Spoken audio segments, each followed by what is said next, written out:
Olá, tudo bem? Estamos de novo aqui, pela graça de Deus, misericórdia de Deus, para meditar na sua palavra, na palavra de Deus que transforma, que traz cura. E o título da mensagem que eu gostaria de compartilhar com os irmãos é O Cuidado de Deus por Nós.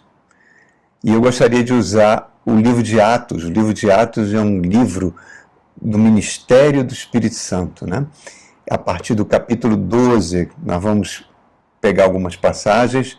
Por que Atos 12? Porque Atos 12 é um marco tremendo da história da igreja.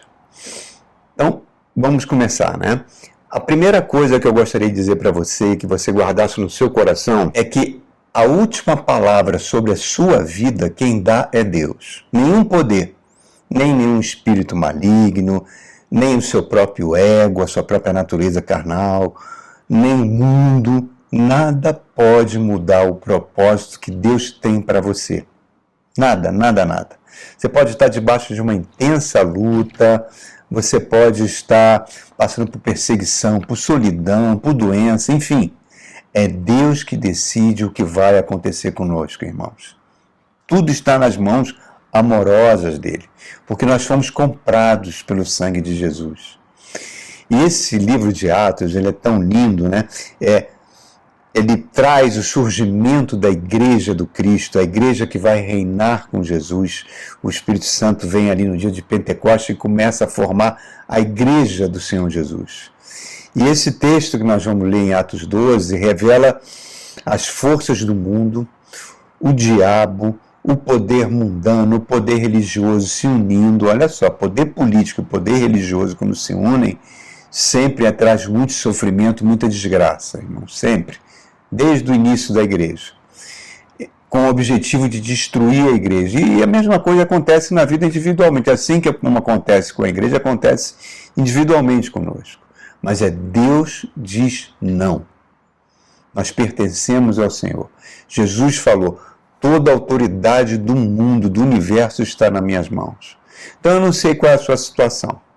Se é um diagnóstico de doença, se é porta fechada no trabalho, na sua carreira, colegas que dizem que você já era, você às vezes olha para a sua vida e não consegue enxergar uma saída, mas a palavra final vem de Deus. Ele decide o futuro. Em Jeremias, capítulo 29, verso 12, diz o seguinte: eu sei os planos que eu tenho a vosso respeito. Pensamentos e meus planos para vocês são planos de paz, para dar o fim que desejais. Mas vamos falar desse capítulo 12. O contexto aqui vai surgir um personagem chamado Herodes Agripa. No Novo Testamento você vê sempre essa palavra Herodes sendo citada. Não é o mesmo personagem, é uma dinastia que começou com Herodes, conhecido como Herodes o Grande, um militar, um guerreiro que viveu, que tomou o poder ali na Palestina mais ou menos 30 anos antes de Cristo nascer, né? E ajudou Roma a expulsar o que tinha de exércitos gregos na Palestina, e ajudou também numa guerra civil que houve lá em Roma, entre Augusto e Marco Antônio, ajudou as tropas de Augusto serem vencedoras. Augusto vai ao poder e se torna o primeiro imperador de Roma. Roma até aquele momento era uma república, e se torna um império. E em gratidão, Augusto dá toda a Judéia, todas aquelas terras da Judéia, todo o país da antiga Palestina para as mãos de Herodes. E Herodes, ele vai construir o templo, né? Flávio Josefo conta para nós que o templo, ele tinha sido construído 400 anos antes, o segundo templo, né? Quando os exilados vêm da Babilônia com Esdras, Neemias, e ele é muito tímido, uma construção muito pequena em relação ao primeiro templo que foi construído por Salomão, que foi destruído pelos babilônios. Esse segundo templo vai sobreviver aí uns 300 e quase 400 anos, quando Herodes transforma esse segundo templo num grande monumento, num grande palácio de mármore e ouro. Flávio Josefo diz que era uma das maravilhas da antiguidade, né? Então, por isso ele recebeu esse nome, o Grande. Ele vai construir a cidade de Cesareia em homenagem a César. ele vai construir a fortaleza de Massada, que existe até hoje, junto com Cesareia. E ele vai ser aquele Herodes que vai receber a visita dos Reis Magos e depois vai mandar matar as criancinhas até 2 anos de idade, obrigando a família de Jesus fugir para o Egito. Nós temos esse registro lá em Mateus 1 e 2. O segundo Herodes que aparece no Novo Testamento é Herodes Antipas, sobrinho desse Herodes Grande que morre, que toma o poder e que vai ser aquele que vai matar João Batista decapitado. E vai também, na última semana de Jesus, Pilatos manda Jesus para Herodes Antipas, que vai zombar de Jesus, colocar um manto sobre Jesus, né?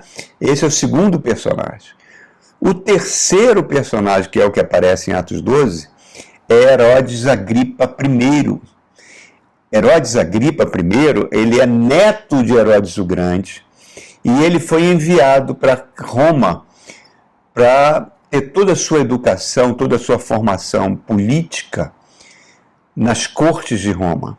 E ele vai se tornar amigo de um jovem chamado Calígula, e no qual Herodes Agripa vai fazer tudo para torná-lo imperador de Roma. E Calígula, em gratidão, entrega as últimas terras que tinha ali na Palestina, que era dividida em 4 reinos, para Herodes Agripa, que vai se tornar então o tetrarca. Reparem, esse Herodes Agripa era um político extremamente habilidoso, ele conseguia contornar o ódio dos judeus, a revolta dos judeus contra Calígula, conseguia acalmar o povo judeu e, ao mesmo tempo, fazia tudo por Roma.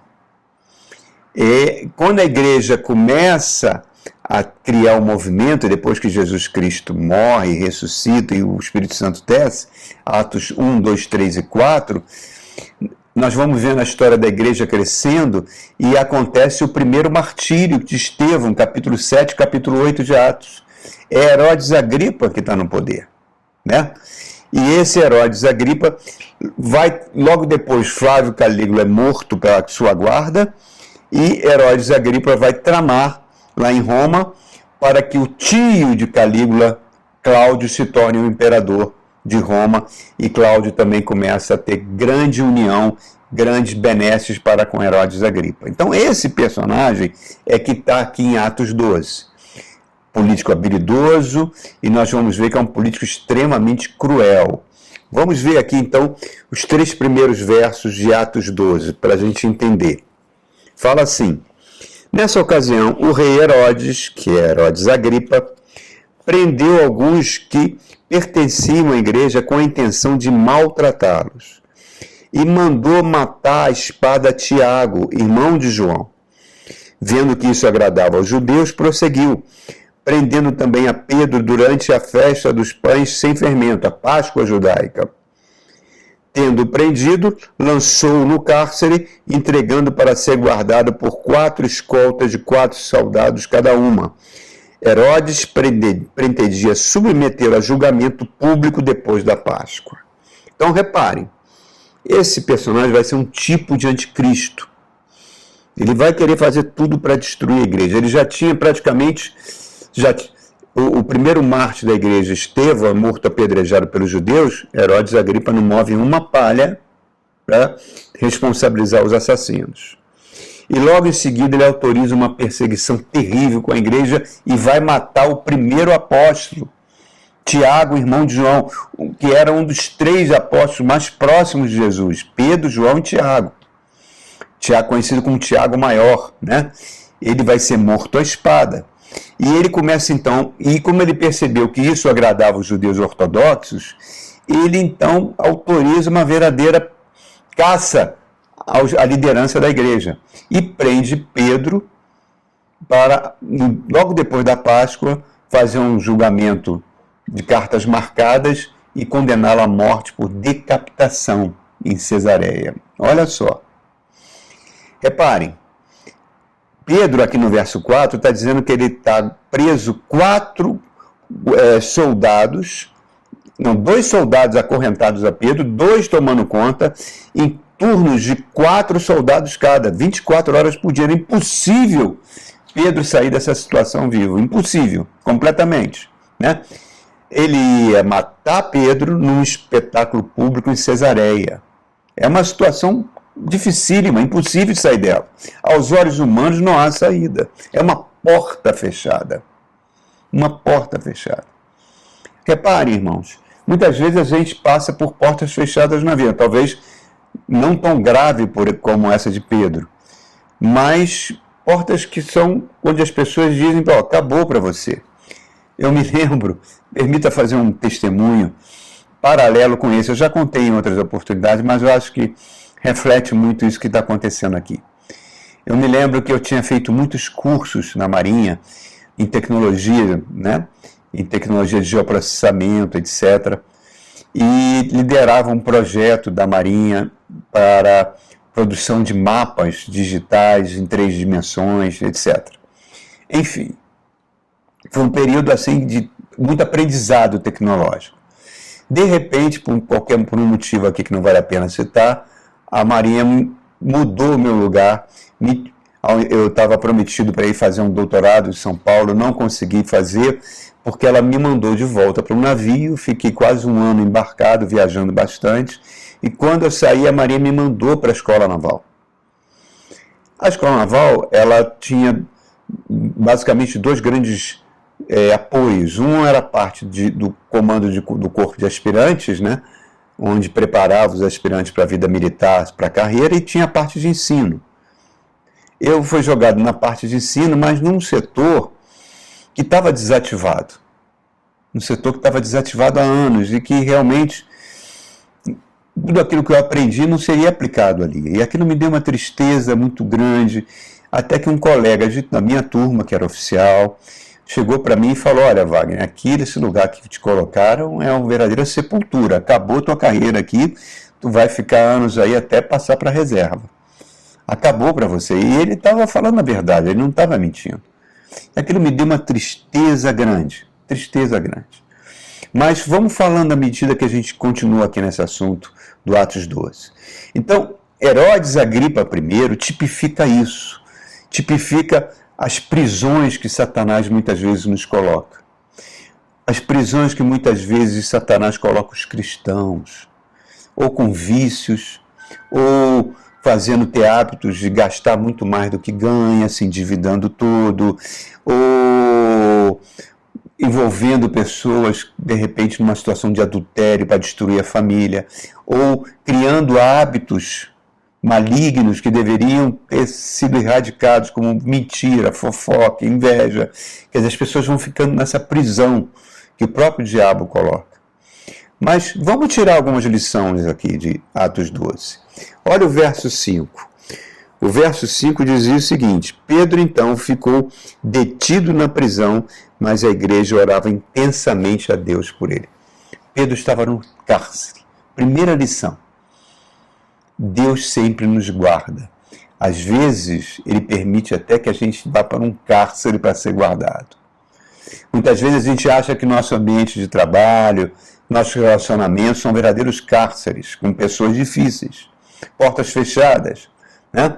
Mas confie em Deus, irmão, que Deus colocou você, às vezes, nessa situação de forma temporária para nos guardar até de ataques piores, até durante um certo tempo. Pedro aqui, era impossível fugir. Soldados estavam guardando ele 24 horas por dia. Estava acorrentado. Multidão dos líderes judeus ortodoxos estavam incitando o povo para pedir o sangue de Pedro, né? Esperavam, logo depois da Páscoa, logo no amanhecer, ele ser morto.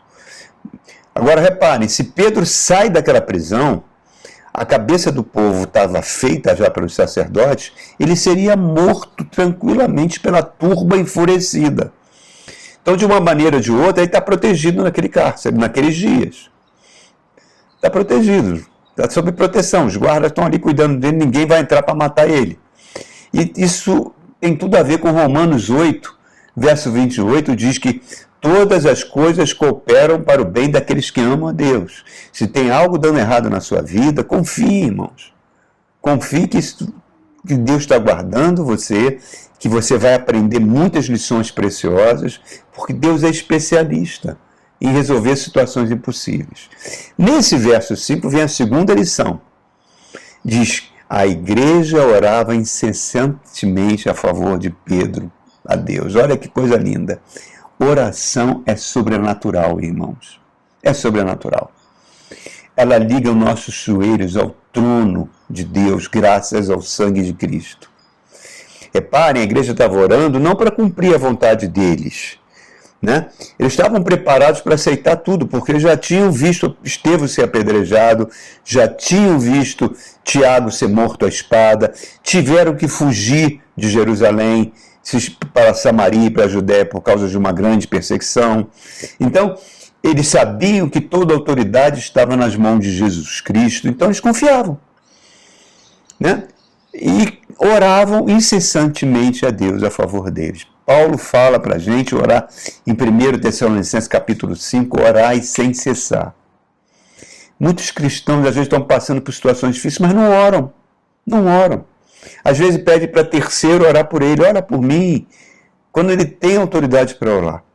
Vão ao culto, às vezes esperando um milagre, que Deus mude radicalmente a situação da sua vida, de um dia para a noite, mas as coisas não são assim, não funcionam assim. A banda não toca dessa forma, irmãos. Deus muitas vezes permite situações difíceis para nos disciplinar. Então, a igreja orava sem cessar. A igreja não foi para as ruas fazer um protesto, a igreja não idealizou um plano secreto para libertar Pedro, ela não se rendeu esperando uma execução. Ah, chega, não precisa orar, Pedro vai morrer mesmo. Ela não usou nenhum método humano, ela usou o método sobrenatural da oração. Jesus, no seu ministério, orava o tempo todo. A oração nos prepara para receber as bênçãos de Deus quando elas chegam. E a igreja é o corpo do Cristo. Quando ela se une para orar, ela move o trono de Deus. Ela liga no céu aquilo que ela está ligando na terra.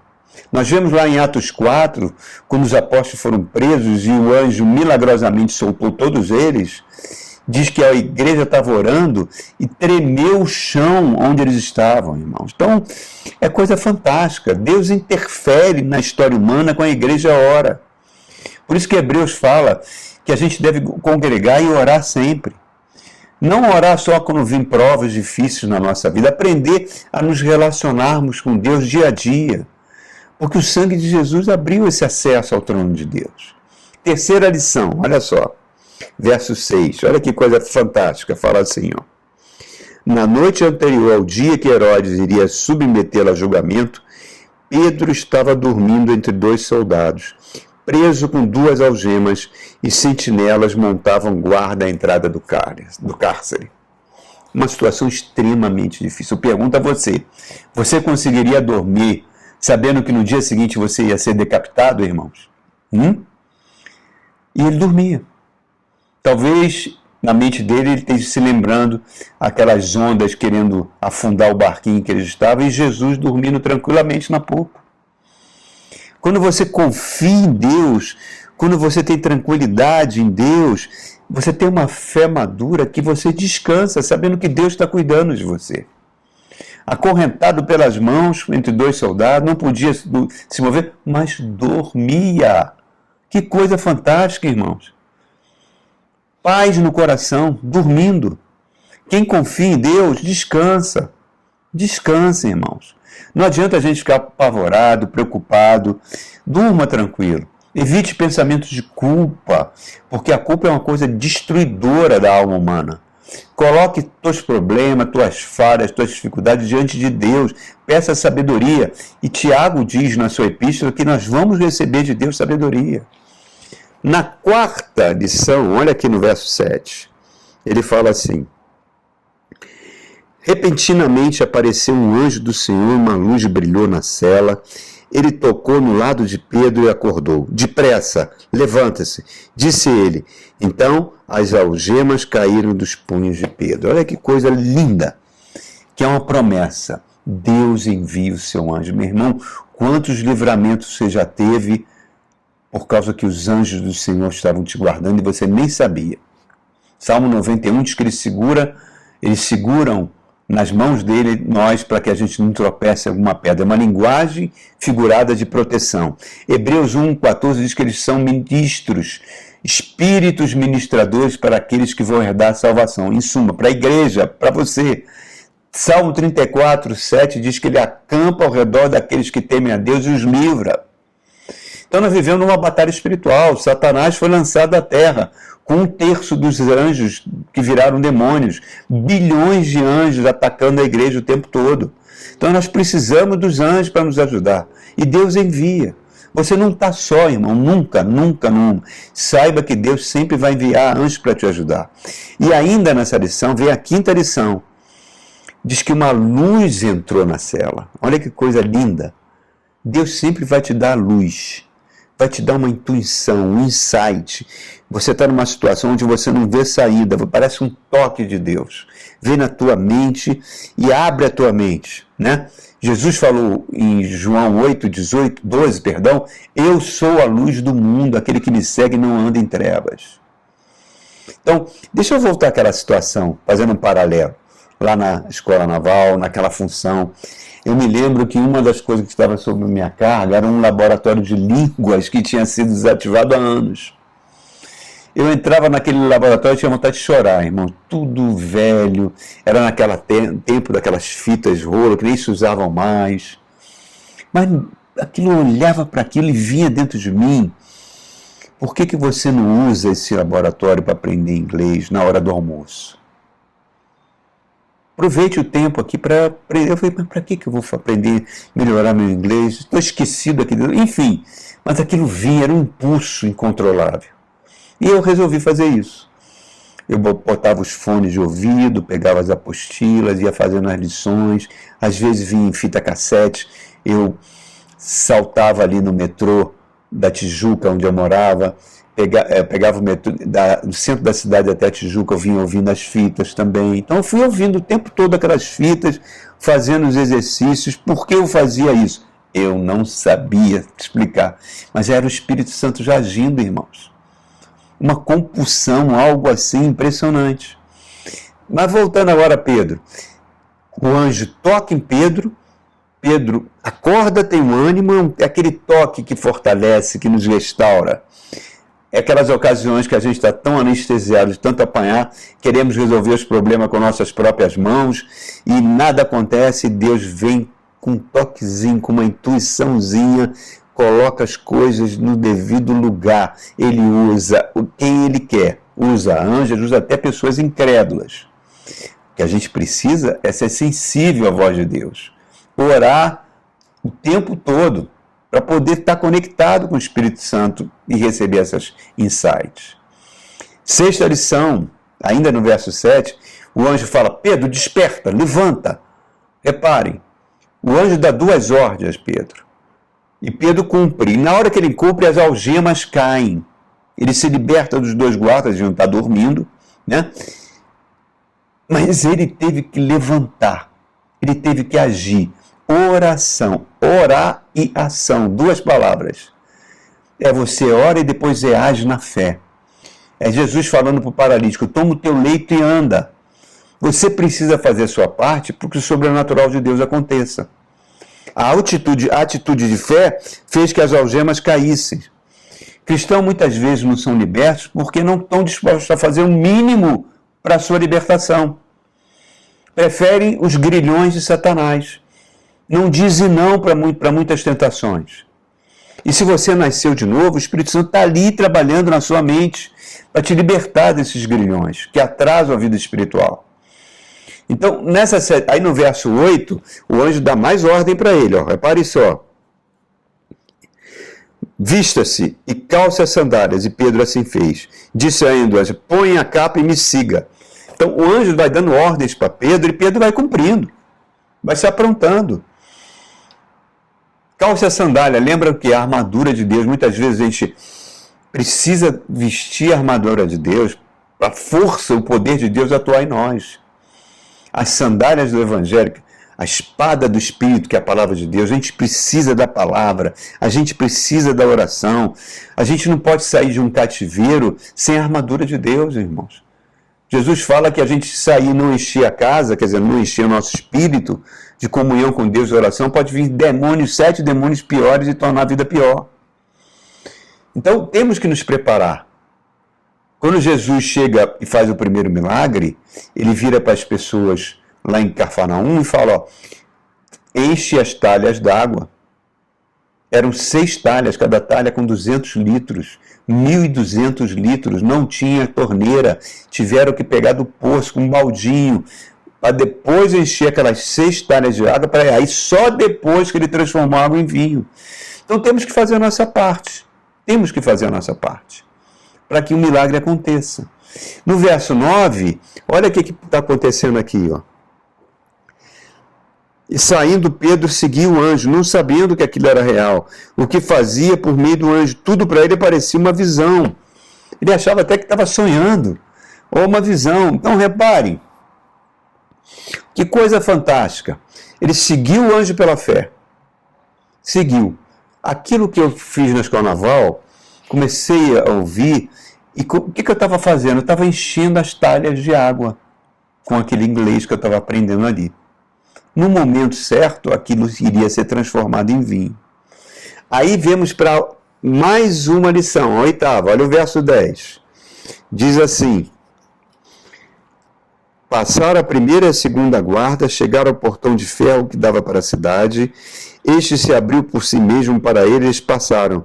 Tendo saído, caminharam ao longo de uma rua e de repente o anjo o deixou. Olha que coisa fantástica. Passam pelos guardas, os guardas não vêm. O portão de ferro, de forma automática, nem existia isso na época, se abre, né? E mostrando que Deus abre qualquer porta na nossa vida, qualquer uma. O que o homem fechar, Deus pode abrir, mas eu tenho que bater. Eu tenho que me preparar. Eu vi aquelas fitas no laboratório. Eu fazia os exercícios. De repente, irmãos, sai no boletim da Marinha uma vaga para um curso na Inglaterra, naquela época, para os capitães de fragatas da Marinha. Uma única vaga para fazer um curso na Inglaterra. Tinha que ter um concurso com uma prova de inglês. Olha só, irmãos, eu nem sabia. Fui falar com o meu chefe imediato, ele falou, Wagner, eu pedi para ele eu me inscrever nesse concurso, ele falou, Wagner, faça isso não, curso no exterior já tem cartas marcadas, vai os preferidos dos almirantes, você vai perder o seu tempo. Eu falei, tudo bem, mas deixa eu tentar, né? Deixa eu tentar. E fui para aquela prova. E quando eu cheguei na prova, tudo aquilo que eu aprendi naquele laboratório desativado era que estava caindo na prova. E eu tirei nota máxima, nota 10, passei em primeiro lugar, fiquei super feliz, super feliz, super feliz. Corri para o almirante da Escola Naval, que era o diretor na época, que era uma pessoa fantástica, e conversei com ele, almirante, passei em primeiro lugar. Ele falou, Wagner, isso não quer dizer nada, não é fato de você ter passado em primeiro lugar que você vai para a Inglaterra, não. Tem outros critérios, não se anime, não. Gente, eu fiquei com aquela sensação de tristeza, sabe? Aquela sensação que você vai pegar o trem, todo mundo embarca e você continua na estação. Foi esse sentimento. Falei, puxa, será? Mais uma vez eu fiquei, mais uma vez alguém foi no meu lugar. Bom, tudo bem, deixa correr. E fui absorvendo aquilo, né? Aquela decepção, mais uma, que eu estava tendo uma atrás da outra. O tempo foi passando, continuei orando ao Senhor, continuei fazendo o meu trabalho. E nisso surge uma semana, que era uma semana que tinha na Escola Naval, eu não me lembro agora o termo, era semana de instrução, semana do ensino, e pediram para eu dar uma palestra sobre tudo aquilo que eu estava fazendo na parte de tecnologia antes. Aí eu preparei aquela palestra com tanto carinho, queridos. Fiz uma palestra que eu dei o máximo de mim naquela aula. E eu tinha certeza que aquela aula Deus ajudou e as pessoas gostaram muito daquilo. Enfim, o tempo foi passando.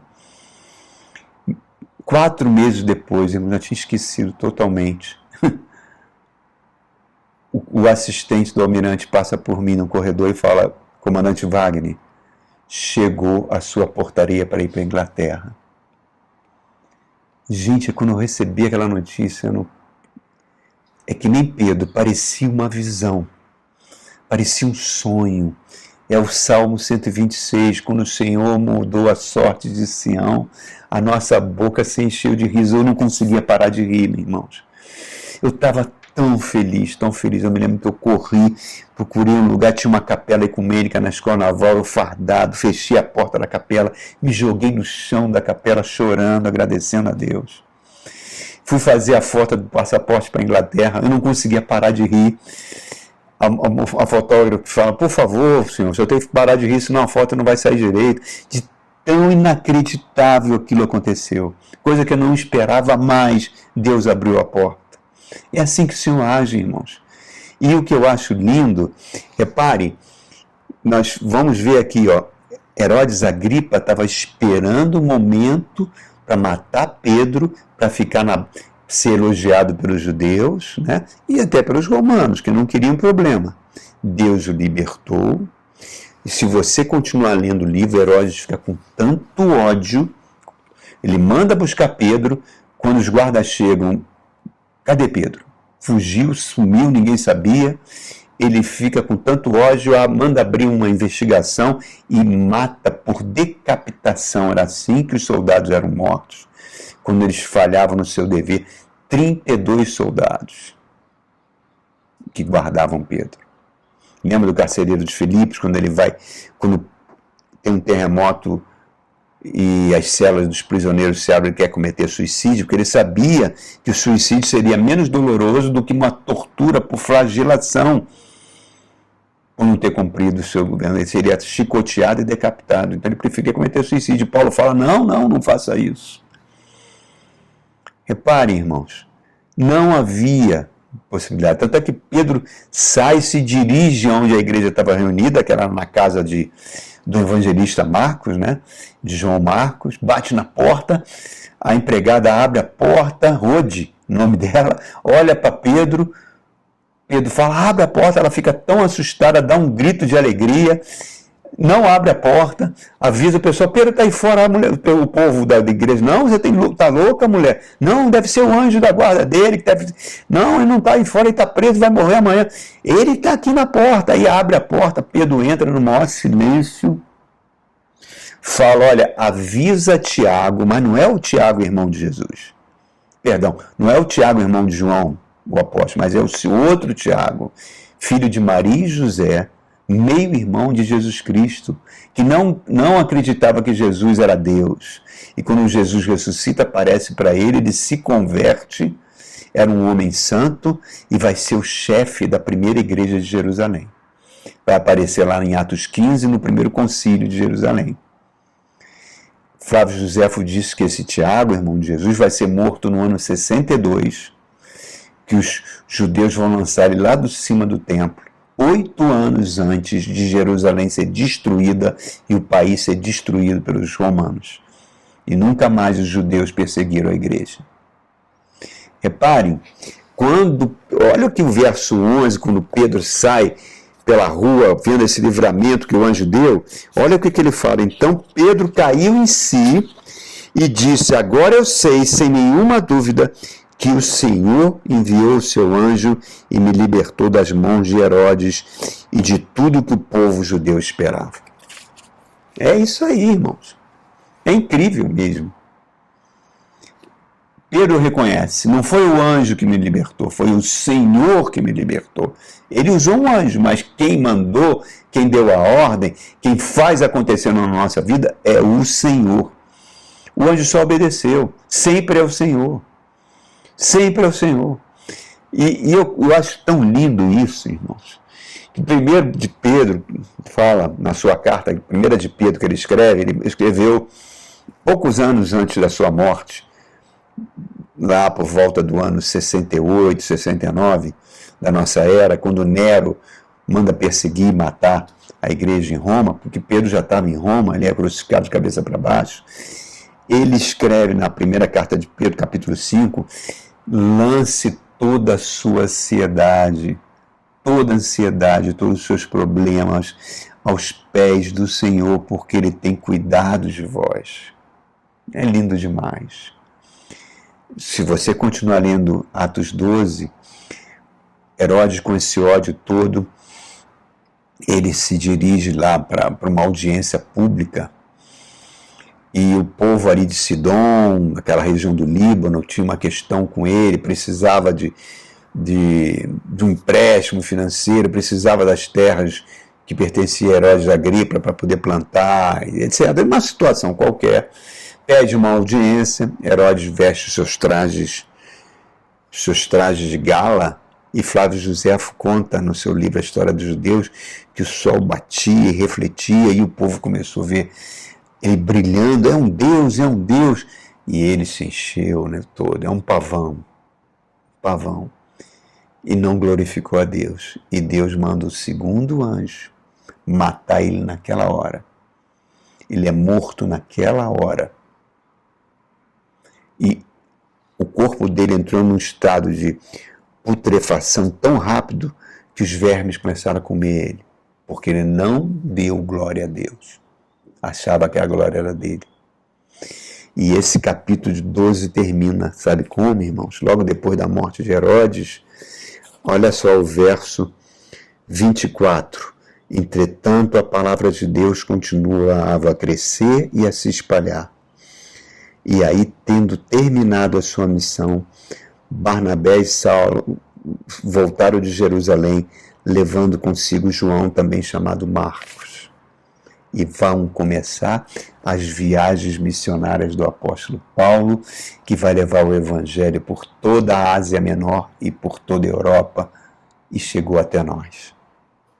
A igreja invencível, a igreja que não pode ser destruída, as portas do inferno não prevalecem contra a igreja. Esse tipo de anticristo que era Herodes Agripa, Deus o matou. E ali naquele momento o evangelho começa a crescer e se espalhar para o mundo todo. As missões do apóstolo Paulo vão levar o evangelho.